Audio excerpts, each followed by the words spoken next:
শৃঙ্খলা বজায় রাখবেন অনুরোধ করছি।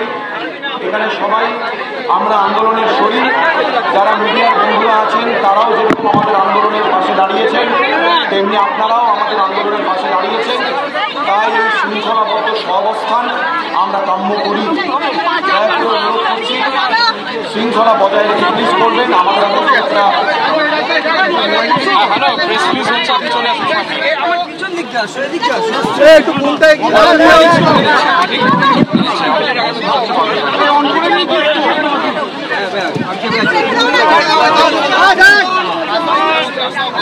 একটা দিদি একটু এগিয়ে দাও তো।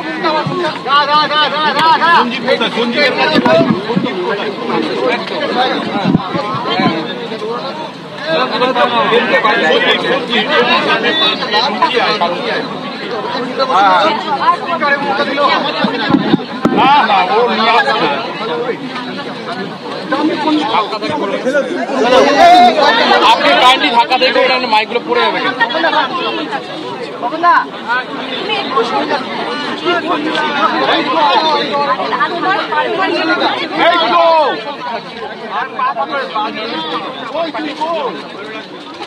মুখ্য সচিবের চিঠির পাল্টা চিঠি দিয়েছেন জুনিয়র ডাক্তাররা। 4টি শর্ত তারা দিয়েছেন।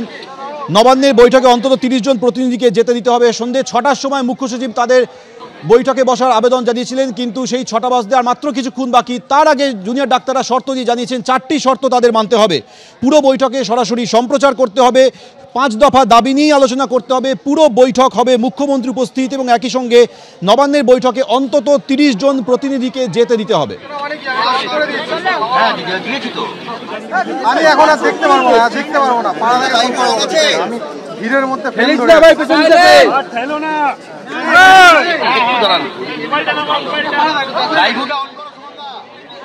মুখ্য সচিবের তরফ থেকে চিঠি দিয়ে তাদের বলা হয়েছিল নবান্নে আসার জন্য। সন্ধ্যে 6টায় সময় দেওয়া হয়েছিল বৈঠকের জন্য। বেশ কিছু বিষয় মুখ্য সচিব উল্লেখ করেছিলেন চিঠিতে, কিন্তু সেই বিষয়গুলি মানতে নারাজ জুনিয়র চিকিৎসকরা। মুখ্য সচিব চিঠিতে বলেছিলেন 12 থেকে 15 জন আসতে পারেন ডেলিগেশন টিম হিসেবে, কিন্তু জুনিয়র চিকিৎসকরা শর্ত দিয়ে জানাচ্ছেন অন্তত 30 জন প্রতিনিধিকে যেতে দিতে হবে। দ্বিতীয় শর্ত হিসেবে তারা জানিয়েছেন যে পুরো বৈঠকে সরাসরি সম্প্রচার করতে হবে। দয়া করে একটু আপনারা শান্ত শৃঙ্খলা একটু আস্তে প্লিজ, অনুরোধ করছি একটু আস্তে। আর আমাদের সমস্ত উত্তর এই মিনিটটার মধ্যেই থাকবে, এবং দয়া করে যাতে আপনারা 1 to 1 এই মুহূর্তে আমাদের সেই শারীরিক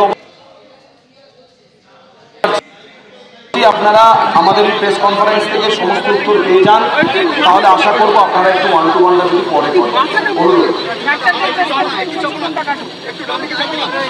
আমি শুরু করছি। আপনারা সকলেই জানেন কিছুক্ষণ আগেই chief secretary of the government of West বেঙ্গলের কাছ থেকে আমরা একটি মেল পাই WBGDF। আপনারা এতক্ষণে এই মেলটি আমার মনে হয়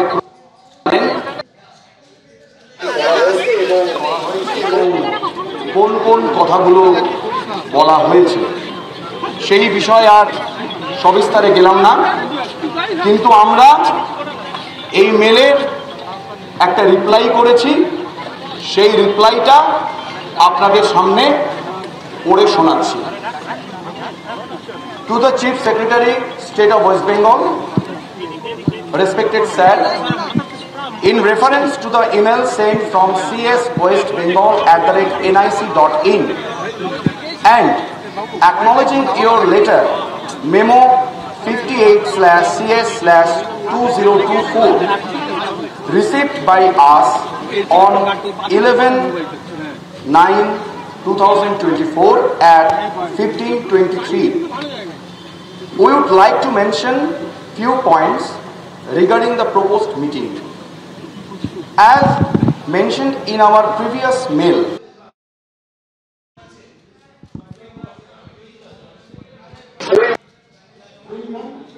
a delegate team of at least 30 representatives.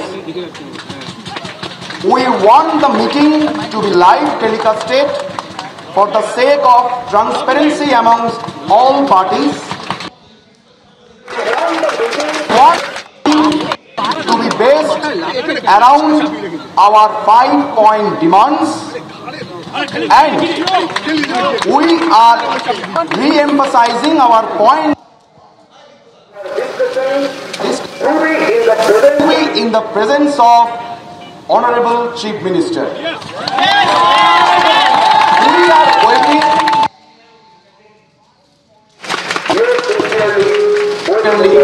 West Bengal Junior Doctors Front.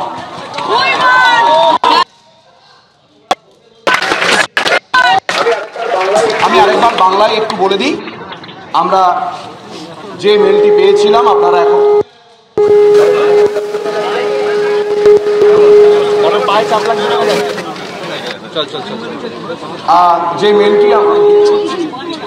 যে মেলটি আমরা chief secretary state of West Bengal, সেই জায়গা থেকে আমাদের ওয়েস্ট বেঙ্গল জুনিয়র ডক্টরস ফ্রন্টের তরফ থেকে একটি মেল রিপ্লাই দেওয়া হয়। সেই মেলে 11 তারিখ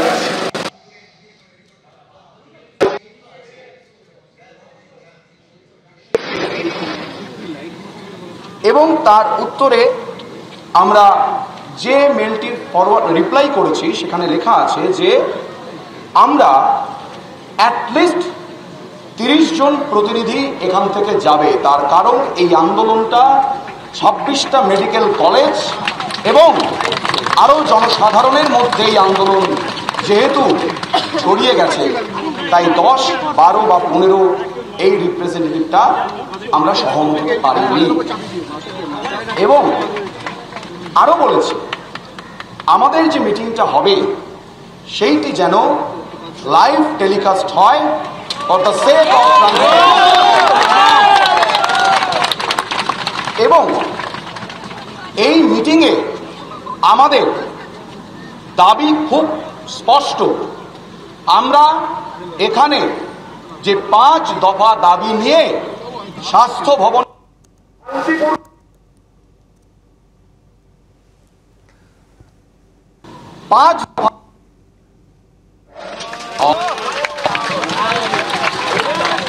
এবং আরো বলেছি এটা যেন এনশিওর করা হয় অনারেবল চিফ মিনিস্টার আমাদের রাজ্যের মুখ্যমন্ত্রী যেন আমাদের মিটিংয়ে উপস্থিত থাকেন। ধন্যবাদ। West Bengal junior doctors front এখন আসেনি। 30 জনের যে টিম তার মধ্যে সবই ডাক্তাররা থাকবে। 30 জনের যে টিম, যেহেতু আমাদের এই আন্দোলনটা মেডিকেল কলেজের রিপ্রেজেন্টেটিভদের নিয়ে যে কমিটি হয়েছে আমাদের West Bengal junior doctors front, সেই জুনিয়র ডক্টরস ফ্রন্টের 30 জন প্রতিনিধি এই মিটিংটায় যাবে। এই চারটে পয়েন্ট যেটা আপনার কন্ডিশন রেখেছেন কমপ্লিট না হলে পরবর্তী কি ভাবছেন? আগে এই পার্থ বৈঠকের কোনো উত্তর না আসে আপনারা কি আজকেও অবস্থান চালাবেন? ইন্দাল, আপনারা কি আজকেও অবস্থান চালাবেন যদি কোনো রিপ্লাই না আসে? আমি একটা কথা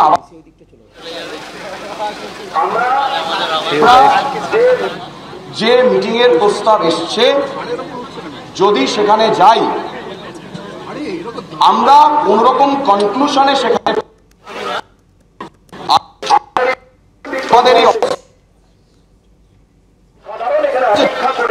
অপেক্ষা করে আছে, যে ডাক্তার বন্ধুরা এখানে অপেক্ষা করে আছেন, যে সিনিয়র ডক্টররা আমাদের এই আন্দোলনে প্রথম দিন থেকে আছেন, তাদের সাথে আলোচনা করে আমরা আমাদের কর্মবিরতি এবং অবস্থান বিক্ষোভ কি হবে সেই নিয়ে সুচিন্তিত মতামত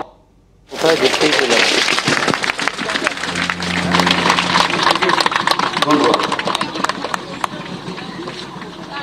We want justice! We want justice! We want justice! We want justice! We want justice! We want justice! We want justice! We want justice! We want justice! We want justice!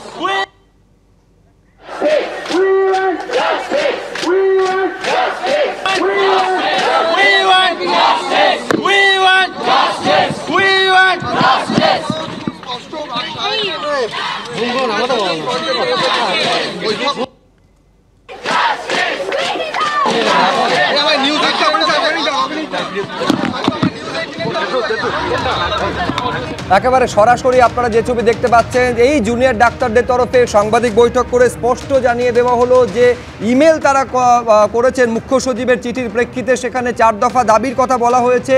সেই দাবি মানলে তবে তারা এই বৈঠকে যোগ দেবেন এবং এইবার মুখ্য সচিব বা নবান্নের তরফে কি উত্তর আসে সেদিকে নিঃসন্দেহে নজর থাকবে। একেবারে স্পষ্ট বলা হচ্ছে যে 4টি পয়েন্টের কথা বলা হয়েছে। এই 4টি পয়েন্টের একটা জায়গায় তাদের যে 5 দফা দাবি, সেই দাবির কথাও কিন্তু স্মরণ করিয়ে দেওয়া হয়েছে। এই অবস্থায় ঘড়ির কাঁটায় ঠিক 7 মিনিট বাকি রয়েছে। আপনারা জানেন যে 6টায় সময় দেওয়া হয়েছিল নবান্নের তরফে মুখ্য সচিবের তরফে, এবং সেই মুখ্য সচিবের একেবারে যে চিঠি সেখানে সময় দেওয়া হয়েছিল সন্ধ্যে 6টা, অর্থাৎ ঘড়ির কাঁটা অনুযায়ী ঠিক 6 মিনিট বাকি রয়েছে। কিন্তু তার আগে একেবারে মুখ্য সচিবের চিঠির পাল্টা একটা চিঠি বা ইমেল কিন্তু এবার জুনিয়র ডাক্তারদের তরফে করা হয়েছে, যেখানে স্পষ্ট জানিয়ে দেওয়া হচ্ছে যে কিছু পয়েন্টের কথা উল্লেখ করা হয়েছে যে এই যে প্রস্তাবিত যে বৈঠক, সেখানে এই বিষয়গুলো নিয়ে যেন আলোচনা হয় সেই বিষয়টা উল্লেখ করা হয়েছে, যেখানে অবশ্যই মুখ্যমন্ত্রীকে উপস্থিত থাকতে হবে। একেবারে শেষ পয়েন্টে এইটা জোর দিয়ে বলা হচ্ছে জুনিয়র চিকিৎসকদের তরফে, এই যে মুখ্য সচিবের যে ডাকা বৈঠক, সেই বৈঠকে মুখ্যমন্ত্রীকে উপস্থিত থাকতে হবে এবং এই বৈঠকে সরাসরি সম্প্রচার করতে হবে, লাইভ টেলিকাস্ট করতে হবে। এইটা উল্লেখ করা হচ্ছে জুনিয়র চিকিৎসকদের তরফে দেওয়া এই যে পাল্টা মেল, মুখ্য সচিবের মেলের প্রেক্ষিতে সেখানে উল্লেখ করে দেওয়া হয়েছে। ঘড়ির কাঁটা অনুযায়ী ঠিক আর 6 মিনিট বাকি রয়েছে। এই 6টার সময় 12 থেকে 15 জনের একটি প্রতিনিধি দলকে নবান্নে বৈঠকে আসার জন্য আহ্বান জানানো হয়েছিল, কিন্তু জুনিয়র চিকিৎসকদের তাদের তরফে স্পষ্ট বলা হয়েছে যে অন্তত 30 জন সদস্য এবং 30 জনের একটি প্রতিনিধি দলকে নবান্নে বৈঠকে যাওয়ার অনুমতি দিতে হবে। ফলে পাল্টা কিছু শর্ত এইবার জুনিয়র চিকিৎসকদের তরফে দেওয়া হচ্ছে। নিঃসন্দেহে দেখার বিষয় যে মুখ্য সচিবের তরফে দেওয়া যে সময় সন্ধ্যে 6টা, তার মধ্যে এবার পাল্টা কোনো প্রস্তাব বা পাল্টা কোনো বক্তব্য নবান্নের তরফে উঠে আসে কিনা, পাল্টা শর্ত জুনিয়র ডাক্তারদের তরফেও দেওয়া হয়েছে। আমি পাশাপাশি চিঠিগুলো পরপর আপনাদের সামনে রাখবো, যেখানে এই যে একেবারে এইটা হচ্ছে 3:49 যে চিঠি দেওয়া হয়েছিল, মেল করা হয়েছিল মুখ্যমন্ত্রীর উদ্দেশ্যে, সেইখানে তাদের বক্তব্য স্পষ্ট করে জানিয়ে দেওয়া হচ্ছিল। আর এই যে চিঠি এই মুহূর্তে আপনারা দেখতে পাচ্ছেন, সেইখানে বলা হচ্ছে যে একেবারে 1, 2, 3, 4 এই 4টে পয়েন্টের কথা বলা হয়েছে। এই 4টে পয়েন্টে 3 নম্বর পয়েন্টে খেয়াল করুন, 5 পয়েন্টস, যে 5টা শর্তের কথা, 5টা দাবির কথা প্রথম দিন থেকে জুনিয়র চিকিৎসকেরা বলে আসছেন, সেইটার কথা স্মরণ করিয়ে দেওয়া হচ্ছে। 4 নম্বর পয়েন্টে খেয়াল করুন, honourable chief minister, in the presence of honourable chief minister, মুখ্যমন্ত্রীকে উপস্থিত থাকতে হবে, অর্থাৎ শুধু মুখ্য সচিব বৈঠক করবেন, এইটাকে কিন্তু জুনিয়র চিকিৎসকেরা মেনে নিচ্ছেন না। মুখ্যমন্ত্রীর উপস্থিতিতে এই বৈঠক করতে হবে, এইটা জুনিয়র ডাক্তারদের তরফে এই যে পাল্টা মুখ্য সচিবের চিঠির পাল্টা, সেইখানে স্মরণ করিয়ে দেওয়া হচ্ছে। এবং একেবারে 2 নম্বর পয়েন্টে খেয়াল করুন, for the sake of transparency amongst all parties, live টেলিকাস্টেড, সরাসরি সম্প্রচার করতে হবে। মুখ্যমন্ত্রীর উপস্থিতিতে মুখ্য সচিবের সঙ্গে বৈঠক পুরোটা সরাসরি সম্প্রচার করতে হবে স্বচ্ছতার স্বার্থে, এইটা জুনিয়র চিকিৎসকদের তরফে স্পষ্ট জানিয়ে দেওয়া হচ্ছে।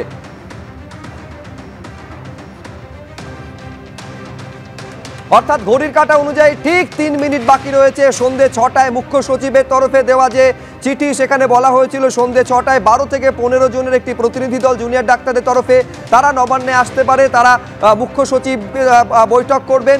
আর একটা সুযোগ দেওয়া হচ্ছে, এই কথার উল্লেখ ছিল। আমি সরাসরি ঝিলম করঞ্জায় আমাদের প্রতিনিধি রয়েছেন, আমি একেবারে এইটা তোমার থেকে জানতে চাইছি ঝিলম, ঘড়ির কাঁটা অনুযায়ী ঠিক 3 মিনিট বাকি রয়েছে, পাল্টা একটা ইমেল জুনিয়র চিকিৎসকদের তরফে করা হয়েছে, এবার কোন দিকে যাচ্ছে পরিস্থিতি? একদমই চিঠি পাল্টা চিঠি, ইমেল পাল্টা ইমেল, স্নায়ু যুদ্ধের মতো পরিস্থিতি। সরাসরি আমরা কথা বলবো, জুনিয়র ডাক্তাররা তারা রয়েছেন, তারা আলোচনা করেছেন কিছুক্ষণ আগে সাংবাদিক বৈঠক করে, তারা জানালেন তাদের শর্তগুলো। আপনারা কি শর্ত জানালেন? আমরা 5টা শর্ত দিয়েছি যে এই মিটিংটায় আমরা 30 জন প্রতিনিধি আমাদের চাই, মিটিংটা লাইভ কভারেজ হবে, ভিডিও কভারেজ হবে মিডিয়া বন্ধুদের উপস্থিতিতে, এবং সেই সঙ্গে এই মিটিংটা হবে আমাদের যে মাননীয় মুখ্যমন্ত্রী মমতা ব্যানার্জি তার উপস্থিতিতে মিটিংটা করতে হবে এবং এখানে আমাদের 5 দফা দাবি নিয়ে আলোচনা করতে হবে। নতুন করে আপনারা শর্ত দিচ্ছেন না, আপনারা কি বৈঠকে যেতে চান না বৈঠকে যেতে চান না?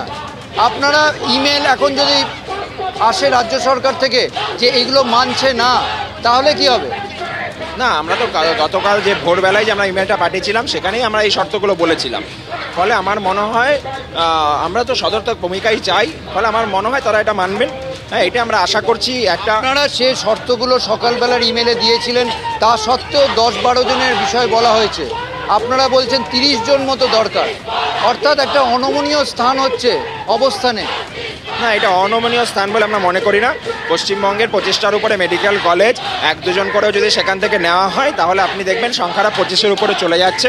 ফলে আমাদের কিছু করার নেই। এই জুনিয়র ডক্টরস ফ্রন্ট আমরা প্রতিটা মেডিকেল কলেজের প্রতিনিধিদের নিয়ে তৈরি হয়েছে, ফলে আমরা কাউকে বাদ দিয়ে তো রাখতে পারি না। ফলে এটা একটা সামান্য দাবি, এটা এমন কোনো অনমনীয় ব্যাপার নেই, এটা সামান্য দাবি, আমার এটা মানা উচিত। ধরুন আপনাদের দাবিগুলো মেনে নেওয়া হলো, অর্থাৎ এখন যে শর্তগুলো দিয়েছেন মেনে নেওয়া হলো, বৈঠক হলো, বৈঠকে গিয়ে আপনাদের দাবি মানা হলো, স্বয়ং মুখ্যমন্ত্রী হইলেন, তাহলে কি কর্মবিরতি তুলে নেওয়ার বিষয় নিয়ে আপনারা ভাবনা চিন্তা করবেন? অবশ্যই, আমরা তো পরিষ্কার বলেছি আমাদের দাবিগুলো যদি মানা হয় তাহলে আমরা নিশ্চয়ই কর্মবিরতি তো আমরা চালাবো না। তাহলে এটা নিয়ে নিশ্চয়ই এটা আমার ব্যক্তিগত মতামত আমি বলতে পারি না, আমাদের সম্মিলিত মতামত নিয়ে আমরা সেই সিদ্ধান্ত জানাবো। হ্যাঁ, কিন্তু আমাদের দাবি যদি মানা হয়, আমরা তো যে কোনো সময় বলেছি 5 দফা দাবি মেনে নিলে আমরা আন্দোলন চলবে, যেহেতু জাস্টিস আমরা পাইনি, কিন্তু কর্মবিরতির বিষয়ে অবশ্যই আমরা ভেবে দেখব। আরও একজন রয়েছে, আপনারা কি জটিলতা বাড়াচ্ছেন বলে মনে হচ্ছে না? বারবার চিঠি ইমেল হচ্ছে এবং আপনারা শর্তের পর নতুন শর্ত দিচ্ছেন। নতুন শর্ত দেওয়ার কোনো প্রশ্নই আসছে না। আমরা বলেছি যে আমাদের যে কটা মেডিকেল কলেজ আছে, শিক্ষা মেডিকেল প্রতিষ্ঠান যেগুলো আছে, তা যদি আমরা হিসাব করে মোটামুটি 24 থেকে 26খানা আছে, তো সেখানে যদি 10 থেকে 12 জন বা 15 জনও যদি ধরা হয় তাহলে তো আমরা অ্যাডিকুয়েট রিপ্রেজেন্টেশন পাচ্ছি না প্রত্যেকটা কলেজ থেকে। প্রত্যেক কলেজে নিজস্ব কিছু সমস্যা আছে, নিজস্ব সেই সমাধানগুলো আলাদাভাবে দেখতে হবে। তো সুতরাং 30-এর নিচে রিপ্রেজেন্টেটিভ পাঠালে পরে অ্যাডিকুয়েট রিপ্রেজেন্টেশন হচ্ছে না। আজকে 6টা বাজলো, প্রায় 6টার মধ্যে যাওয়ার কথা বলেছিল, আপনারা ইমেল এমন সময় করলেন যে 6টার কিছুক্ষণ আগে, কি বলবেন? প্রথমত যে ইমেলটা আমরা পেয়েছি সাথে তখন 2 ঘন্টার সময় ছিল, তারপর নিজেদের মধ্যে সব কলেজে আলোচনা করে একটা নির্দিষ্ট সিদ্ধান্তে আসা গেছে, সেটা আমরা জানালাম। তারপর দেখা যাক, আশা করবো ওনারা আমাদের সাথে কোঅপারেট করবেন, ভেবে দেখবেন ব্যাপার। আলোচনায় আপনারা জটিলতা তৈরি করছেন না রাজ্য সরকার, আপনাদের কি মত? দেখুন, জটিলতা তৈরি করার জন্য তো আমরা এখানে আসিনি, আমরা সমাধান চাইতে এসেছি, বিচার চাইতে এসেছি। সেটা যদি আমরা পেয়ে যাই, আমরা অবশ্যই আমরা যা দাবি মেনে গেলে পারে আমরা কর্মবিরতি তুলে নেওয়ার চিন্তা ভাবনা করবো। আপনার কি মত? না, আমরা জটিলতা কিছু বাড়াইনি। ভোরবেলাতেই আমাদের লেখা ছিল যে ভিডিও কনফারেন্স করতে হবে, 30 জন প্রতিনিধি মিনিমাম থাকতে হবে। ফলে এটা আমরা রিপিটেশন অফ আমাদের আগের মেইলটা রিপিট করেছি। আমার মনে হয় যে তারা সেন্সিবল পারসন যারা বসে আছে। ঘড়ির কাঁটা 6টা পেরিয়ে গিয়েছে, অর্থাৎ একেবারে যে নির্ধারিত সময়সীমা জুনিয়র চিকিৎসকদের বৈঠকে ডেকে দিয়েছিলেন মুখ্য সচিব, সেই নির্ধারিত সময় কিন্তু পেরিয়ে গেল। ঘড়ির কাঁটায় 6টা 1, জুনিয়র ডাক্তাররা গেলেন না, বরঞ্চ ঠিক 5টা বেজে 5টা 23 একটা পাল্টা ইমেল করা হয়েছিল জুনিয়র ডাক্তারদের তরফে, যেখানে 4টি শর্তর কথা আরোপ করা হয়। এই শর্তগুলোর 3 নম্বর পয়েন্টে তাদের যে পুরনো 5 দফা দাবি সেই কথাও কিন্তু স্মরণ করিয়ে দেওয়া হচ্ছে। আবারও আপনাদের বলবো যে 6টা সময় দেওয়া হয়েছিল মুখ্য সচিবের তরফে, সেই সময় পেরিয়ে গিয়েছে, জুনিয়র ডাক্তাররা গেলেন না। কি বলা হলো কিছুক্ষণ আগে সাংবাদিক বৈঠক করে, একেবারে মুখ্য সচিবের তরফে যে সময় দেওয়া এবং বৈঠকে ডাকা প্রসঙ্গে দেখুন। আপনারা সকলেই জানেন, কিছুক্ষণ আগেই chief secretary of the government of West বেঙ্গলের কাছ থেকে আমরা একটি মেল পাই WBGDF, এবং তার উত্তরে আমরা যে মেলটির রিপ্লাই করেছি সেখানে লেখা আছে যে আমরা অ্যাটলিস্ট 30 জন প্রতিনিধি এখান থেকে যাবে। তার কারণ এই আন্দোলনটা 26টা মেডিকেল কলেজ এবং আরো জনসাধারণের মধ্যে এই আন্দোলন যেহেতু ছড়িয়ে গেছে, তাই 10, 12 বা 15 এই রিপ্রেজেন্টেটিভটা আমরা সহমত হতে পারিনি। এবং আরো বলেছি আমাদের যে মিটিংটা হবে সেইটি যেন লাইভ টেলিকাস্ট হয় ফর দ্য সেক অফ এবং এই মিটিংয়ে আমাদের দাবি খুব স্পষ্ট, আমরা এখানে যে 5 দফা দাবি নিয়ে এটা যেন এনশিওর করা হয় আমাদের রাজ্যের মুখ্যমন্ত্রী যেন আমাদের মিটিংয়ে উপস্থিত থাকেন। আমাদের যে 5টা দাবি রয়েছে সেই 5টা দাবি নিয়ে সরকারের কি সদর্থক ভূমিকা তারা ভাবছেন, বিনীত গোয়েলকে নিয়ে তারা কি ভাবছেন, ডিএমই ডিএইচএসকে নিয়ে তারা কি ভাবছেন, ডিসি নর্থকে নিয়ে তারা কি ভাবছেন, ডিসি সেন্ট্রালকে নিয়ে তারা ডিসিপ্লিনারি অ্যাকশন নিচ্ছেন কিনা, কলেজে কলেজে থ্রেড কালচারকে ধ্বংস করার জন্য কি ভাবছেন, সিন্ডিকেট ধ্বংস করার জন্য কি ভাবছেন, আরডিএ এবং ইলেকশন নিয়ে তারা কি ভাবছেন, প্রত্যেকটা জায়গায় সুরক্ষার জন্য সিসিটিভি এবং অনকল রুম বাদ দিয়ে আর কি কি জিনিস ভাবছেন, রোগী পরিকাঠামো নিয়ে তারা কি ভাবছেন, রেফারেল সিস্টেম নিয়ে তারা কি ভাবছেন। আমরা কিন্তু গোটাটা ফর্মুলেট করেছি। একদমই আমাদের এইভাবে ছেলে বলানো যাবে না। আমরা স্পষ্টতই কালকেও বলেছি যে ডাক্তারদের সুরক্ষা, একটা যেমন সিসিটিভি, একটা যেমন রেস্টরুম, একটা যেমন অনকল রুম, এগুলো অত্যন্ত প্রয়োজনীয় এবং অত্যন্ত দ্রুত করতে হবে। কিন্তু জনস্বাস্থ্যের দিকটি অত্যন্ত ইম্পর্টেন্ট। একজন পেশেন্টকে যদি দরদিভাবে দেখানোর একটা পরিকাঠামো না থাকে, তাদের সামনে তো আমরা পড়ি। একটা পেশেন্ট যদি 10টা হাসপাতাল ঘুরে আসে, তারা তো সামনে আমাদের পায়, আমাদের উপর সেই ক্ষোভ হয়। সেই ক্ষোভটাও নিরাময় করার ব্যাপারে সরকার কি উদ্যোগ নিচ্ছে, যথাযথ রেফারেল সিস্টেম করছে কিনা, প্রত্যেকটা জায়গায় পরিকাঠামো করছে কিনা, আমরা সবকটার উত্তর কিন্তু আজকে চাইবো।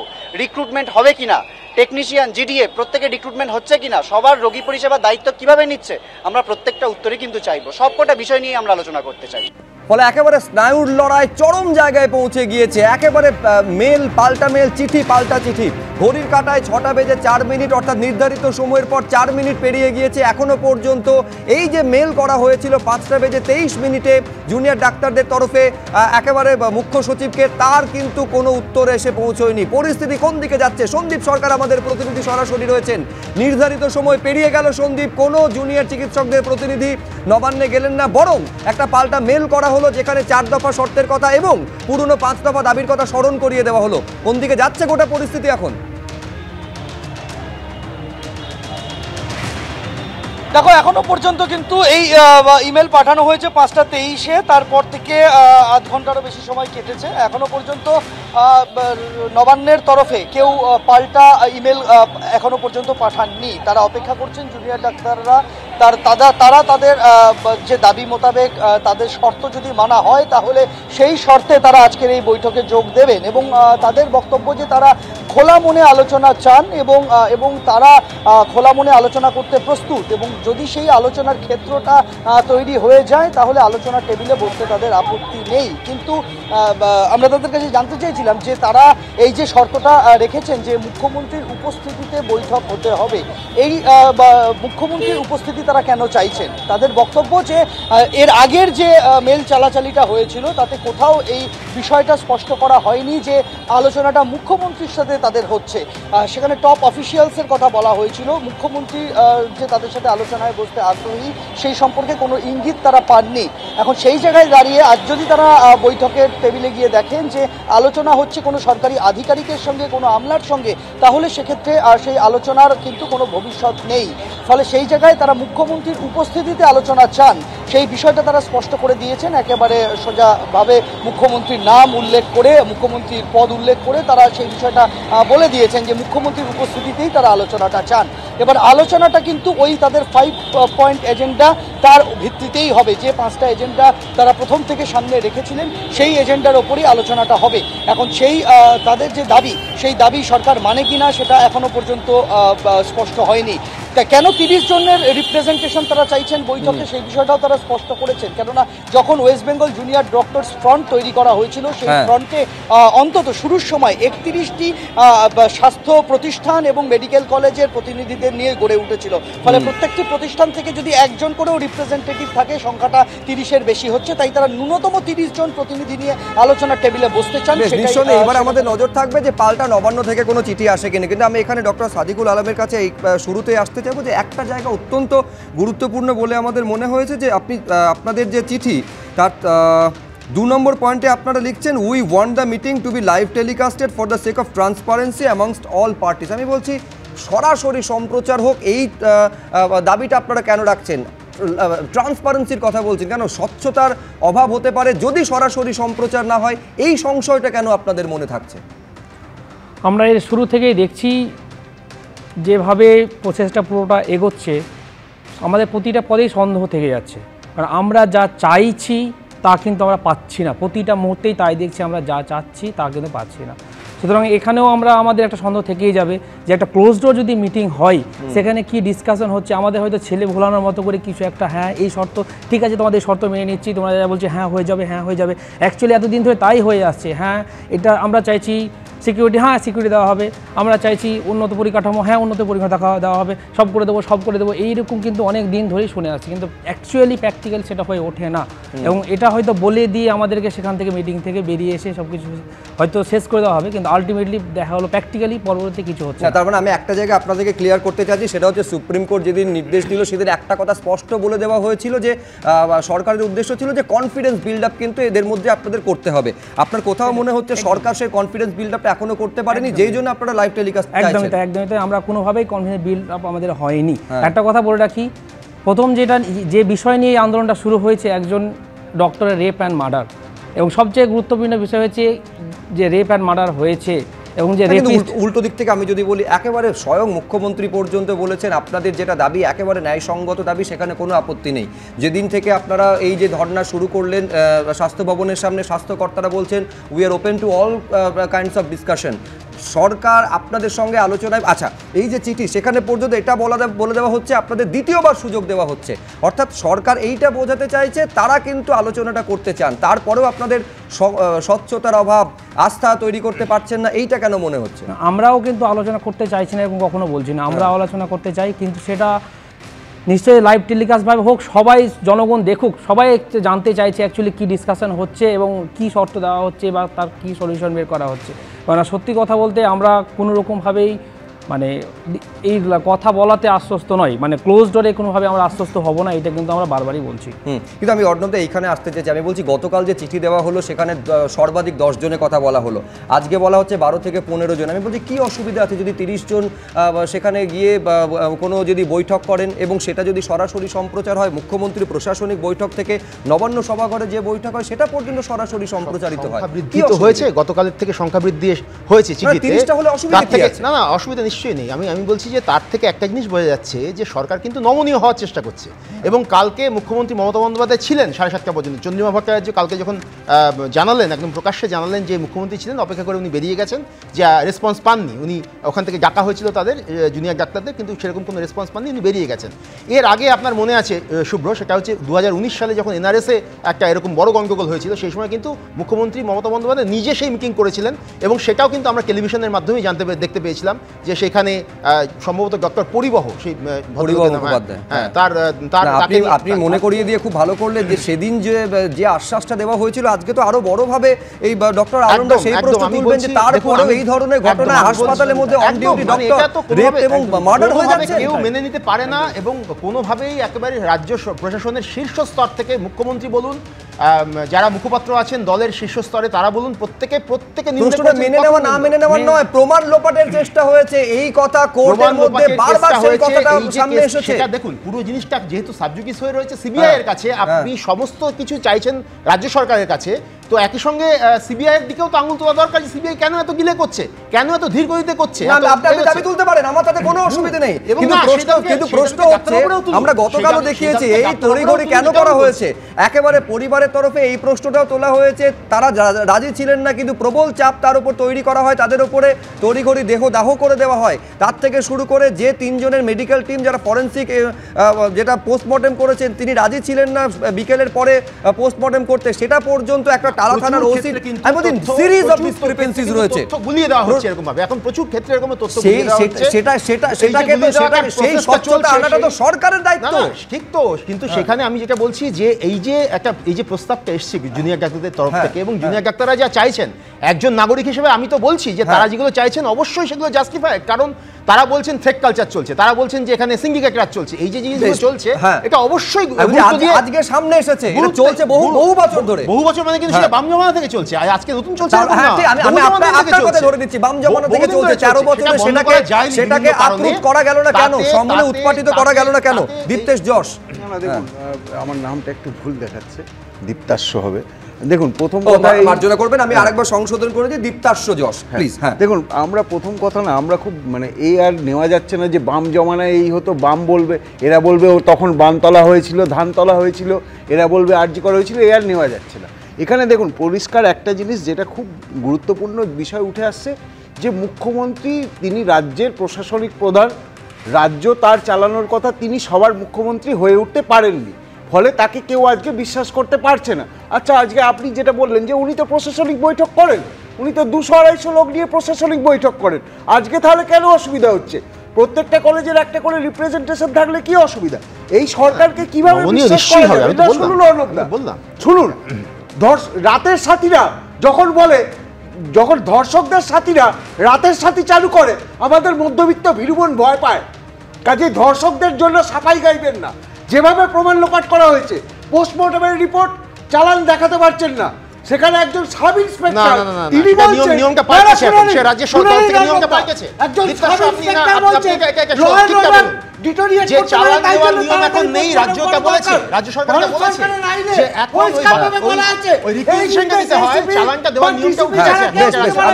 আমি বলছি হতে পারে, আমি বলছি অর্ণব বাবু বলছেন চালান দেওয়ার নিয়ম নেই, আমি বলছি এইটা অর্ণব সাহা জানেন, এইটা কি কপিল সিব্বল জানেন না? তার কারণ কপিল সিব্বল বলছেন যে হাইকোর্টে, কলকাতা হাইকোর্টে যখন পুরো কেস ডায়েরি দেওয়া হয়েছিল সেখানে চালানটা ছিল। বলছি এই যে 4টি শর্তর কথা বলা হয়েছে, আমি বলছি সেটা মানতে অসুবিধে কোথায়? প্রথমে বলা হচ্ছে যে 30 জন রিপ্রেজেন্টেটিভ থাকতে হবে। দর্শকেরা জানেন যে রাজভবনের সামনে ধর্নার পর অভিষেক বন্দ্যোপাধ্যায় যখন গেছিলেন রাজ্যপালের সঙ্গে দেখা করতে 100 দিনের বকেয়া নিয়ে, 30 জন সেদিন গেছিলেন। এর পাশাপাশি লাইভ টেলিকাস্ট, আমি আগেও বললাম বেশিরভাগ মুখ্যমন্ত্রীর সভা, প্রশাসনিক সভা থেকে শুরু করে সেটা লাইভ টেলিকাস্ট হয়। এগুলো মানতে অসুবিধে কোথায়? নাকি জিইয়ে রাখা হচ্ছে টানা পড়ে? অসুবিধে কি সেটা তো মুখ্যমন্ত্রী বলতে পারবেন, এবং তার প্রশাসনিক যারা আধিকারিক আছেন সর্বোচ্চ পর্যায়ে তারা বলতে পারবেন। কিন্তু আমরা এই ব্যাপারটা খুব স্পষ্ট ভাবে আপনাদের জানাতে চাইছি, জুনিয়র ডাক্তারদের এই প্রতিটি দাবিকে আমরা এই কারণে সমর্থন করছি যে জনস্বাস্থ্যের বিষয়ে কিন্তু পরিষেবার ক্ষেত্রে টানা যুক্ত। 1, 2 হচ্ছে আমি আলোচনাটা সম্পূর্ণ এর মধ্যেই রাখতে চাইছি এই কারণে যে ডিস্টরশন অফ ফ্যাক্ট, তথ্য প্রমাণ, এরা বলছেন ট্যাম্পার, আমি বলছি ট্যাম্পার নয়, প্রথম দিন থেকে বলছি destruction of facts and evidences হয়েছে এটার ক্ষেত্রে, এবং সেটা সরকারি মদতে হয়েছে। এই যে টেকনিক্যাল বিষয়গুলো, এগুলো সবগুলো এরা জানেন, এবং আজকে যখন নানাভাবে ব্যাপারটা ন্যারেটিভ চাপিয়ে দেওয়ার চেষ্টা হচ্ছে যে চিকিৎসা পরিষেবা ব্যাহত হচ্ছে তীব্রবিধি, এই মোকাবিলা কিন্তু এই ডাক্তার যে আমার ছোট সন্তান এসেছে সে তাদেরই করতে হচ্ছে। নির্দিষ্টভাবে আমি একদম স্পষ্টভাবে বলতে চাইছি, আমার পরিবারের 2 জন চিকিৎসক আছেন, তাদেরও এই বিষয়ের মুখোমুখি হতে হয়, তারা 2 জনই সরকারি হাসপাতালের সঙ্গে যুক্ত। এই মুখোমুখি হতে হয় পরিকাঠামোগত সমস্যা, যেগুলো সবটা এরা বলছেন 26টা এই যে মেডিকেল কলেজ আছে, সেই মেডিকেল কলেজের রিপ্রেজেন্টেশন যদি না থাকে, ডিস্টিংক্টলি সমস্ত মেডিকেল কলেজগুলোর যা যা সমস্যা সেগুলো তুলে ধরা যাবে না। এবং এটা লাইভ স্ট্রিমিংটা হওয়া জরুরি এই কারণে যে এক একজন এক এক রকম কথা বলেন সংবাদ মাধ্যমের সামনে, এইগুলো কিন্তু আমাদের অভ্যেস হয়ে গেছে। একদিকে যখন এই দাবি আমাদের অবশ্যই নজরে থাকবে যে প্রায় 22 মিনিট পেরিয়ে গিয়েছে, এবার নবান্ন থেকে কোনো পাল্টা চিঠি বা পাল্টা ইমেল আসতে একেবারে নির্ধারিত সময় 6টার পর 6টার সময় দেওয়া হয়েছিল মুখ্য সচিবের তরফে। যে চিঠি দেওয়া হয়েছিল, যে চিঠি 15টা বেজে 23 মিনিট অর্থাৎ দুপুর 3টে 23 মিনিটে জুনিয়র ডাক্তাররা পেয়েছেন বলে দাবি করেছেন, তার 2 ঘন্টা পর 5টা বেজে 23 মিনিটে জুনিয়র ডাক্তারদের তরফে মুখ্য সচিবকে উদ্দেশ্য করে পাল্টা চিঠি দেওয়া হয়েছে, যেখানে 4টি শর্তর কথা বলা হয়েছে। কিন্তু আধ ঘন্টা পেরিয়ে গিয়েছে নির্ধারিত সময় 6টার পর, জুনিয়র ডাক্তাররা গেলেন না এবং স্পষ্ট জানিয়ে দিলেন এই 4 দফা দাবি তাদের মানতে হবে, তার মধ্যে 4টি শর্ত মানতে হবে, যার মধ্যে পুরনো 5 দফা দাবির কথা আবারও স্মরণ করিয়ে দেওয়া হয়েছে। সরাসরি আপনাদের স্বাস্থ্য ভবনের সামনে নিয়ে যাব। প্রায় 28 ঘন্টা হতে চললো, এখনো পর্যন্ত তাদের সেই অবস্থান চালিয়ে যাচ্ছেন জুনিয়র ডাক্তাররা। পুরুষোত্তম নারায়ণ পণ্ডিত আমাদের সঙ্গে রয়েছেন এবং আমাদের সঙ্গে শিবাশিস মৌলিক রয়েছেন। দেখতে চাইবো শিবাশিস, 28 ঘন্টা প্রায় অতিবাহিত, এখনো পর্যন্ত তাদের সেই দাবিতে অনড় রয়েছেন জুনিয়র ডাক্তাররা। তারা কি এখন কি আশা করছেন? তাদের যে ইমেল, তার পাল্টা কি কোনো প্রস্তাব এবার নবান্নের তরফ থেকে আসতে পারে বলে তারা এখনো আশাবাদী আছেন?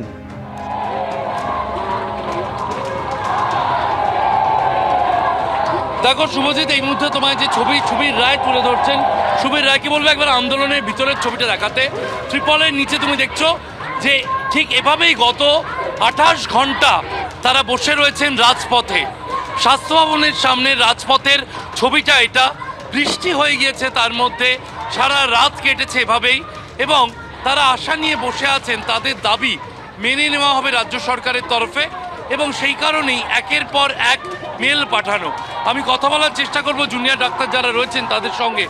আপনারা গত প্রায় 28 ঘন্টা অতিবাহিত রাস্তায় বসে রয়েছেন, আপনারা ইতিমধ্যেই একাধিক মেল পাঠিয়েছেন, সরকারের তরফেও মেল এসেছে, বর্তমানে আপনারা জানিয়েছেন 30 জন অন্তত প্রতিনিধি যাওয়ার কথা। আমাদের টোটাল 26টা মেডিকেল কলেজ আছে, তো আমরা সবাই যে জুনিয়র ডক্টরস ফ্রন্টের তরফ থেকে সব টিম আছে, তো এরকম তো বলা যায় 26টা কলেজ থেকে 10 জন বা 12 জন যাবে, তো আমাদের 30 জন রিপ্রেজেন্টেটিভ ডিসাইড করা হয়েছে যাওয়া হবে আমাদের তরফ থেকে। আমরা কতটা আশাবাদী ঠিক বলতে পারবো না, কিন্তু এইটুকু বলতে পারি যে আমাদের যারা রিপ্রেজেন্টেটিভ যাবে তারা গিয়ে কথা বলবে, কিন্তু কোনো কনক্লুশনে আসা হবে না। আমাদের দাবিগুলো রাখা হবে, ওনাদের সাথে কথাবার্তা বলা হবে, কিন্তু কোনো কনক্লুশনে আসা হবে না।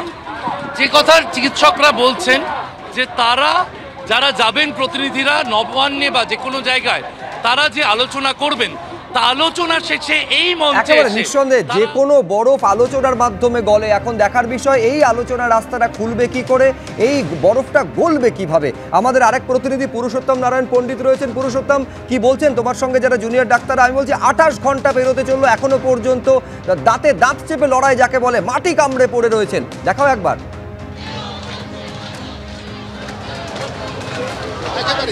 সেই ছবিটাই এখন তোমাকে দেখাতে চাইবো যে 28 ঘন্টা পেরিয়ে গিয়েছে। গতকাল থেকে যে আন্দোলন, যে প্রতিবাদ অবস্থান চলছিল জুনিয়র ডাক্তারদের, তা এখনো অব্যাহত। স্বাস্থ্য ভবনের বাইরে তারা এইভাবে গণ অবস্থান করছেন। কালকে এখানে ছবিটা কিছুটা আলাদা ছিল, এরকমভাবে রাস্তায় যেভাবে ত্রিপল পেতে তারা বসে রয়েছেন, সেই ত্রিপলের ওপরে মাথার ওপরে তাদের আচ্ছাদন ছিল না। কিন্তু কালকে রাত্রে প্রবল বৃষ্টিপাতের পরে যে ছবিটা দেখা যায়, যেভাবে তারা নিজেদেরকে গুছিয়ে নিয়ে নিজেদের এই আন্দোলনকে চালিয়ে নিয়ে যাওয়ার জন্য মাটি কামড়ে এখানে পড়ে থেকেছেন, তারপরে আমরা এই ছবিটা দেখতে পাচ্ছি যে এই আন্দোলন, তাদের এই অবস্থান যদি আরও দীর্ঘমেয়াদী হয় তার জন্য তারা সম্পূর্ণভাবে প্রস্তুত। নিজেদের দাবি তারা প্রশাসনকে একেবারে স্পষ্ট করে জানিয়ে দিয়েছেন। আরও একটা বিষয়, যেটা শুধুমাত্র সিনিয়র চিকিৎসকরাই নন, সাধারণ মানুষ পশ্চিমবঙ্গের বিভিন্ন প্রান্ত থেকে, কলকাতার নানান অংশ থেকে সাধারণ মানুষ এসে তাদের পাশে দাঁড়াচ্ছেন, তাদের সমর্থনে, তাদের আন্দোলনে পায়ে পা মেলাচ্ছেন। ঠিক সেরকমই আমরা কথা বলবো এখন। এনারা বেহালা থেকে এসেছেন। আপনারা? আমরা বেহালা থেকে এসেছি। আপনারা কিভাবে তাদের পাশে দাঁড়াচ্ছেন, সাহায্যের হাত বাড়িয়ে দিচ্ছেন? আমরা খুব সাধারণভাবে একজন মা হিসাবে, একজন বেহালা গার্লস স্কুলের প্রাক্তনী হিসাবে এবং মেয়ে হিসাবে আমরা আজ এখানে এসেছি এই আরজিকর কাণ্ডের প্রতিবাদের জন্যে, যে আমাদের এটা প্রতিবাদ করব এবং এর বিচার চাই। শুধু আরজিকর কাণ্ড নয়, যা আগেও হয়ে রয়েছে তারও বিচার চাই। আগামী দিনে যাতে আমাদের কোনো মেয়ের সঙ্গে, কোনো ছেলের সঙ্গে না এরকম নৃশংস ঘটনা ঘটে, তার প্রতিবাদের জন্যই আজকে আমরা একদম সাধারণ স্তর থেকে উঠে আসছি। একেবারে সাধারণ স্তর থেকে। আমি বলছি এইটা কিন্তু কোনো বিচ্ছিন্ন ছবি নয়। গত কয়েকদিন ধরে এই ছবিটা অত্যন্ত স্বাভাবিক এবং চেনা ছবিতে পরিণত হয়েছে। নইলে ভাবতে পারেন এই যে 28 ঘন্টা ধরে যারা বসে রয়েছেন তাদেরকে খাবার দাবার থেকে শুরু করে, ফলমূল থেকে শুরু করে, জল ইত্যাদি সব সাধারণ মানুষরা তারা হাতে তুলে দিচ্ছেন। যেভাবে সাধারণ মানুষ এই তাদের আন্দোলনরত জুনিয়র চিকিৎসকদের পাশে এসে, আমি কয়েকদিন আগে দেখিয়েছিলাম যে যারা রিক্সা টানছেন তারা পর্যন্ত তাদের আন্দোলনে সামিল হচ্ছেন, মৃৎশিল্পীরা পর্যন্ত সামিল হচ্ছেন। অথচ এই জুনিয়র ডাক্তারদের স্বার্থান্বেষী বা কার্যত স্বার্থপর বলে আক্রমণ শানাচ্ছেন হুমায়ুন কবির। শুধু তাই নয়, এটা পর্যন্ত বলছেন যে পাবলিক মরছে, এরপর ডাক্তাররা সুরক্ষিত থাকবেন তো? কিভাবে হুঁশিয়ারি হুমকি দিচ্ছেন ভরতপুরের তৃণমূল বিধায়ক, আপনারাই দেখুন। আমলাদের একটা অংশ যেভাবে আমাদের সরকারি দলকে ভুল পথে পরিচালনা করার অভিপ্রায় নিয়ে চলছেন, তাতে আমরা পাবলিকের কাছে আমাদের অনেক প্রশ্নের মুখে পড়তে হচ্ছে। আমাদেরকে তো আগামী দিনে নিজের দল এবং সংগঠনকে ধরে রাখার ক্ষেত্রে আমাদেরকেও পদক্ষেপ করতে হবে, কারণ আমরা তো মাসের পর মাস এইভাবে চুপচাপ বসে থাকতে পারি না। পুলিশ কমিশনার হোক আর ডাইরেক্টর জেনারেল অফ পুলিশ হোক, আমি বলছি ডাক্তাররা যদি এইভাবে অমানবিকভাবে শুধু তিনাদের সিকিউরিটি আর তিনাদের স্বার্থ দেখতে থাকেন, তাহলে আম জনতার স্বার্থ দেখার জন্য আমরাও রাস্তায় নামতে বাধ্য হব। আমি অন্তত পক্ষে হুমায়ুন কবির এই ক্যারেক্টারের লোক। ডাক্তারের যেমন বাঁচার অধিকার আছে, ডাক্তারের যেমন সরকারের কর্মচারী হিসাবে সমস্ত বেতন তুলছেন, সুবিধা ভোগ করছেন, তারপরে তাদের যে দায়িত্ব যে সাধারণ মানুষকে আউটডোরে পরিষেবা দেওয়া, আমরা যখন সেই জায়গায় হাত দেবো তখন ডাক্তাররা কোথায় যায়? আমি মুর্শিদাবাদ জেলার মানুষের যা পালস বুঝি, মুর্শিদাবাদের মানুষ যখন এটা নিয়ে রাস্তায় নামবে তখন ডাক্তারবাবুরা কি করবেন, তখন ডাক্তারবাবুরা বুঝবেন। একজন মারা গিয়েছে, একজনকে খুন করে দেওয়া হয়েছে, একজনকে রেপ হয়েছে, তার সর্বোচ্চ সাজা হোক আমিও চাইছি, কিন্তু সেইটার নামে সারা বছরের নিজেদের কোথায় কি আছে সেটা নিয়ে লাগাতার পরিষেবা বন্ধ করবে। তো আমাদের প্রতিরোধ করার অধিকার আমাদেরও রয়েছে। কে মার খাবে কে খাবে না, পাবলিকও মরছে, তাহলে ডাক্তাররা সুরক্ষিত থাকবে কেন? ওনারা যদি বলে স্ট্রাইক করবো, আমরাও তো পাবলিককে নিয়ে সেই বিল্ডিং ঘিরে রাখার অধিকার তো আমাদেরও সংবিধান দিয়েছে, যে তোমাদেরকেও ওখান থেকে বেরিয়ে কোথাও তোমাদের খাদ্য সংগ্রহ করার সময়টাও আমরা দেবো না, আমরাও ব্যারিকেড করে ঘিরে বসে থাকবো। ইনি হচ্ছেন তৃণমূল বিধায়ক, যিনি একজন আইন প্রণেতা, বিধানসভার সদস্য। এইভাবে জুনিয়র ডাক্তারদের হুমকি এবং হুঁশিয়ারি দিচ্ছেন। এইবার দেখুন, উত্তর 24 পরগনার বাদুড়িয়ার পঞ্চায়েত সমিতি সদস্য, তৃণমূলের সদস্য, তিনি তো আরেক কাঠি ওপরে উঠে এই জুনিয়র ডাক্তারদের দেশদ্রোহী বলে পর্যন্ত আক্রমণ শানাচ্ছেন। দেখুন, আপনি স্বপ্ন দেখছেন একটা গভর্নমেন্ট নির্বাচিত সরকারকে ফেলে দেবেন, 215টা এমএলএ, 29টা এমপি, আপনি তাদেরকে ফেলে দেবেন। 51% ভোট পেয়েছে 4 মাস আগে নির্বাচনে, সেই সরকারটাকে আপনি ফেলে দেবেন।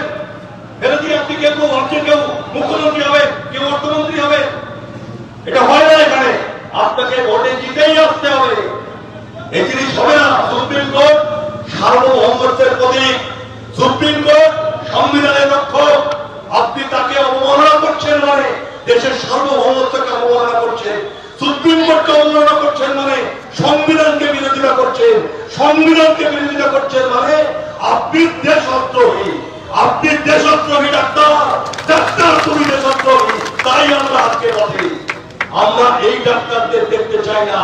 ডাক্তারদের আন্দোলনের প্রতি আমাদের পূর্ণ সমর্থন আছে, কিন্তু যে ডাক্তারদের অবহেলার কারণে মায়ের কোল খালি হয়ে যাচ্ছে, যে ডাক্তারদের অবহেলার কারণে স্বামী স্ত্রীকে হারাচ্ছে, স্ত্রী স্বামীকে হারাচ্ছে, আমরা সেই ডাক্তার চাই না।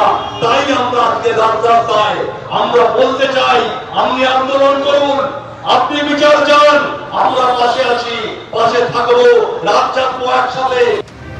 আমি একটা বক্তব্য আপনাদের পড়ে শোনাই। বদল তো 2011-তে হয়েছিল, 2024-এ বদলা হবে। মমতার দিকে আঙুল তুললে সেই আঙুল কিভাবে নামাতে হয় আমরা খুব ভালো জানি। ডাক্তারদের উদ্দেশ্যে বলছি, এরা মানবিক, এরা মানুষ, কসাইতে পরিণত হচ্ছেন দিনের পর দিন ডাক্তাররা। এই মন্তব্য করছেন সোনারপুর দক্ষিণের তৃণমূল বিধায়ক লাভলি মৈত্র। কোনো কড়া ব্যবস্থা এখনো পর্যন্ত লাভলি মৈত্রের বিরুদ্ধে হয়েছে বলে অন্তত আমাদের জানা নেই। আর এইবারে শুনলেন কসাই মন্তব্যের পর ইনি চন্দন মুখোপাধ্যায়, বাদুড়িয়া পঞ্চায়েত সমিতির তৃণমূলের সদস্য, তিনি বলছেন ডাক্তাররা, এই যারা ডাক্তাররা আন্দোলন করছেন তারা হচ্ছেন দেশদ্রোহী। আমি বলছি, দল যদি এদের পাশে না দাঁড়াতো, কড়া ব্যবস্থা দলীয় তরফে বা প্রশাসনিক তরফে অন্তত আমরা একটা দৃষ্টান্ত দেখতে পেতাম। তার মানে প্রচ্ছন্ন হলেও সমর্থন দলেরও আছে বলতে হবে, মানবেন অর্ণবদা? না, আমি প্রথমেই বলছি যে এই রকম টেনশনের মুহূর্তে প্রত্যেকটা কথা বলার সময় অত্যন্ত সেন্সিটিভ বিষয়, সেখানে কথা বলার সময় অত্যন্ত সতর্ক থাকতে হবে একদম। এবং লাভলি মৈত্রকে আমি যতদূর জানি যে লাভলি, আপনার সঙ্গেই বোধহয় আমার কথা হয়েছিল এর আগে, লাভলি মৈত্রকে দল থেকে সতর্ক করা হয়েছে। একজন অশোকনগরের একজন কাউন্সিলরের স্বামী, তিনি এরকম একটা কথা বলেছেন, তাকে 1 বছরের জন্য সাসপেন্ড করা হয়েছে। আমি বলছি, এই যে আপনি বললেন না অশোকনগরের তৃণমূল নেতা, আমি বলছি আপনি বলবেন। আমি বলছি অশোকনগরের তৃণমূল নেতা অতীশ সরকার যা বলেছেন, কোনো ভদ্র মানুষ, শিক্ষিত মানুষ সেটা বলতে পারেন। আমি বলছি প্রশাসনিক ব্যবস্থা হওয়া উচিত। গ্রেফতার কেন হলেন না, এই প্রশ্ন সঙ্গত কারণে উঠেছিল সেদিন। কোনোভাবেই সমর্থনযোগ্য নয়। আমি আপনার এখানেই দেখছিলাম একজন জুনিয়র ডাক্তারবাবু, তিনি এই আন্দোলনের একজন অন্যতম মুখ, তিনি আজকে জনস্বাস্থ্য শব্দটা উল্লেখ করলেন। আপনার মনে থাকবে ইতিহাসগতভাবে 1979 সাল থেকে জনস্বাস্থ্য আন্দোলন শুরু হয়েছিল, এবং যে আন্দোলন 1983 সালে যখন সেই আন্দোলন চলছে তখন জ্যোতিবাবুর পুলিশ পিটিয়ে তুলে দিয়েছিল সেই আন্দোলনকে। এখনো পর্যন্ত কিন্তু কোনো এই ধরনের মানে ড্রাস্টিক স্টেপ নেয়নি সরকার। আপনার মনে আছে এটা একই সঙ্গে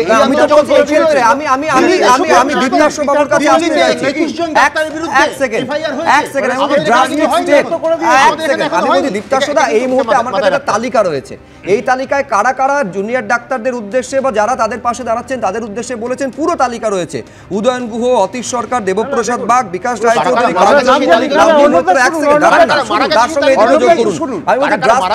এদের বিরুদ্ধে কি ড্রাস্টিক স্টেপ দলের তরফে বা প্রশাসনের তরফে নেওয়া হয়েছে? ধর্ষক সাথীরা, যেসব ধর্ষক সাথীরা, তৃণমূল তো ধর্ষকদের দল, ধর্ষক সাথীরা, তারা যারা ডাক্তার বানানটা ঠিক করে লিখতে পারবে না, তারা আজকে ডাক্তারদের বলছে দেশদ্রোহী। আর বাংলাদেশ নিয়ে তৃণমূলের এত এলার্জি কবে থেকে হলো? ভোটার আনছে বাংলাদেশ থেকে, প্রার্থী আনছে বাংলাদেশ থেকে, তৃণমূলের কাউন্সিলর তিনি বলছেন যারা বাংলাদেশ থেকে এসছেন তাদের ভোটার কার্ড করে নেবেন। তারপরে আজকে তৃণমূলের এত বাংলাদেশ নিয়ে অ্যালার্জি কবে থেকে হলো? এটা কি সে বিরল তপস্যা নাকি? চুপ করে শুনুন, আপনি তো একজন শিক্ষক, আপনি কি আপনার শিক্ষা প্রতিষ্ঠানে যদি এরকম কোনো ঘটনা ঘটে আপনি কার পাশে থাকবেন? সন্দীপ ঘোষের পাশে না তিলোত্তমার পাশে?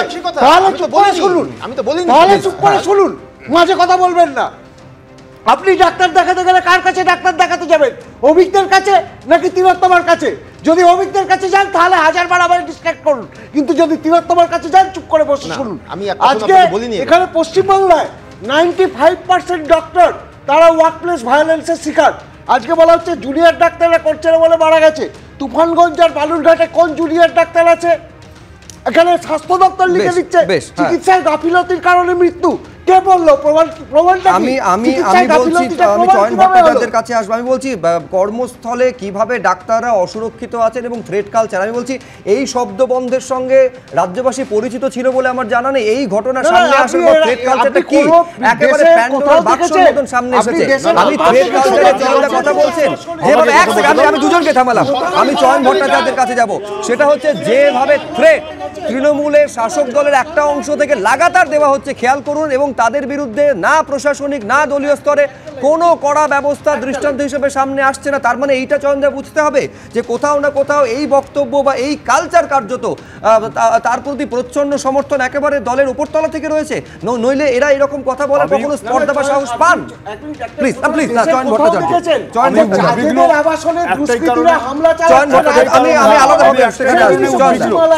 উদ্বিগ্ন এই কারণে যে এগুলো জনপ্রতিনিধিরা বলছেন, দায়িত্বশীল জনপ্রতিনিধিরা নিজেদের জায়গা থেকে প্রকাশ্যে বলছেন এবং যেভাবে বলছেন তাতে ডাক্তারদের নিরাপত্তা বিঘ্নিত হচ্ছে বলে আমরা মনে করছি। কালকে ডাক্তারবাবুরা যদি আদালতে যান যে আমাদেরকে জনপ্রতিনিধিরা সরকার পক্ষে থাকা জনপ্রতিনিধিরা হুমকি দিচ্ছেন যে তাদের জীবন বিপন্ন করে দেবেন, তাহলে কি এইখানে ডাক্তারদের প্রতিনিধি আছেন? হ্যাঁ, পরবর্তী প্রজন্মের উজ্জ্বল মেধাবী ছাত্ররা এখানে দাঁড়িয়ে আন্দোলনে রয়েছে, সেই আন্দোলন করার অপরাধে তাদেরকে এইভাবে হুমকির মুখোমুখি হতে হবে। এখানে অর্ণব কি বলছেন, সাহিত্যিক অর্ণবের প্রতি আমি প্রচণ্ড শ্রদ্ধাশীল, সব ঠিক আছে, ব্যক্তি অর্ণবের প্রতিও আমার কোনো বিদ্বেষ তো থাকবার প্রশ্নই নেই, কিন্তু আমি এটা জানি যে অর্ণবের এখানে কিছু বলার থাকে না, কারণ নিয়ন্ত্রণ তো অর্ণব করেন না, নিয়ন্ত্রণ মমতা বন্দ্যোপাধ্যায় করেন, তো অর্ণব করবেন কোত্থেকে? এই নিয়ন্ত্রণ মমতা বন্দ্যোপাধ্যায়ের একেবারে যে হুমকি এবং শাসানির কথা চয়ন ভট্টাচার্য বলছেন, যেটা নিয়ে আদালতে যাওয়ার কথা বলছেন। এবার এই আদালতের যারা বিচারক তারা পর্যন্ত কি নিরাপদে রয়েছেন? তার কারণ ডায়মন্ড হারবারে তিনজন বিচারক তারা জেলা জজকে চিঠি লিখে প্রাণনাশের আশঙ্কার কথা পর্যন্ত উল্লেখ করছেন। আমাদের উদ্বেগটা অত্যন্ত গুরুতর। সেটা হচ্ছে বিচারক যারা বিচার দেন, ন্যায় অন্যায় ঠিক ভুল যেটা স্থির করেন যারা, তারা যদি এই রকম একটা পরিস্থিতির মধ্যে নিরাপত্তার অভাব বোধ করেন তাহলে সাধারণ মানুষ যাবেনটা কোথায়? আমি পরপর দুটো বক্তব্য আপনাদের দর্শকদের শোনালাম, যেভাবে আপনাদের উদ্দেশ্যে হুমকি, হুঁশিয়ারি এবং কার্যত থ্রেট উড়ে আসছে, দেশদ্রোহী বলে আক্রমণ সারানো হচ্ছে, কিভাবে দেখছেন? এটা ভীষণ হতাশাজনক। এই ধরনের বক্তব্য ভীষণ হতাশাজনক। একজন গণপ্রতিনিধি হিসেবে বা একজন রিপ্রেজেন্টেটিভ হিসেবে সমাজের এই ধরনের যদি কথাবার্তা বলে, এই ধরনের মেসেজ যদি দেয় ডক্টরদের বিরুদ্ধে, সেটা কিন্তু খুব হতাশাজনক এবং এর প্রতিক্রিয়া কিন্তু খুব খারাপ কিছু হতে পারে। আমরা এটাকে ভালোভাবে কখনোই দেখছি না। একজন ডক্টর হিসাবে এটা ভীষণ খারাপভাবেই আমি নিচ্ছি, কেননা এই ক্ষেত্রে জনগণের মনে খারাপ চিন্তাভাবনা তৈরি হতে পারে ডক্টরদের বিরুদ্ধে। এবং একজন বলছেন যে ডক্টরকে যদি আমরা অ্যাটাক করে জনগণ, তাহলে ডক্টর কোথায় যাবে? আমি বলবো ডক্টরকেই যদি আপনি মেরে দিন তবে আপনি কোথায় চিকিৎসা করাবেন? এইটা তো ভাবুন একবার। ডক্টরকে মারার কথা যদি আপনি নিয়ে আসেন তাহলে কি হবে? ডক্টরে যদি না থাকে তাহলে সমাজে গিয়ে চিকিৎসাটাই বা কারা করবে? এই ধরনের মন্তব্য করা খুব একেবারে আমি এইখানে শুধু একটা কথা উল্লেখ করতে চাইবো যে একটা জায়গায় হুমায়ুন কবির বলছেন যে মুর্শিদাবাদের মানুষের পালস বোঝার কথা বলছেন। আমি বলছি তিনি কি সত্যি মুর্শিদাবাদের মানুষের বা রাজ্যবাসী মানুষের পালসটা ফিল করতে পারছেন? কারণ এখন মানুষের পালসটাই হচ্ছে জাস্টিস ফর আর জি কর। যে কোনো স্তরে যে কোনো অংশের মানুষ এই বিচারের সুবিচারের দাবিতে জুনিয়র ডাক্তারদের পাশে দাঁড়াতে তারা রাস্তায় নামছেন। দিন রাত নির্বিশেষে যেভাবে মানুষ নামছেন, একেবারে জন আন্দোলন এই মুহূর্তে চেহারা নিয়েছে। কোথাও সেই কারণে কি এই ধরনের হুমকিগুলো শাসক দলের একটা অংশ থেকে উড়ে আসছে না? তো আমরা জানি না, আমাদের অবশ্যই সেদিকে নজর থাকবে, বিশেষত নজর থাকবে। প্রায় 1 ঘন্টা হতে চললো, নবান্ন থেকে এখনো পর্যন্ত কোনো পাল্টা বার্তা জুনিয়র ডাক্তারদের উদ্দেশ্যে আসেনি। আসবে কি? আমরা টানা নজর রাখবো। আপনাদের চোখ থাকুক এবিপি আনন্দে।